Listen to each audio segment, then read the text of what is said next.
Hello guys, अब हम सब लोग जाने वाले हैं।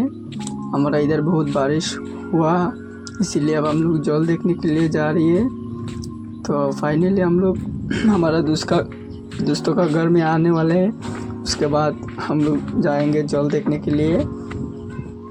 और यहाँ पे बहुत बारिश हुआ तो बहुत गंदगी इस रास्ते में, इसलिए आने में बहुत दिक्कत हुआ। अब मैं आ गया मेरे दोस्त को लेने के लिए, आप लोग देख सकते हो। लेकिन वो बाइक लेकर रोड में चला गया था। अब मैं जा रही हूँ अकेला। দেখতে পাচ্ছেন কতটুকু জল হয়েছে এই বৃষ্টির জন্য। এত জল কিভাবে হয়েছে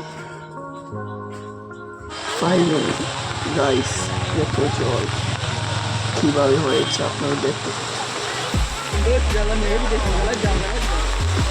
সেই কারণে জলের সম্ভাবনাটা অনেকটা বেশি হয়ে গিয়েছে।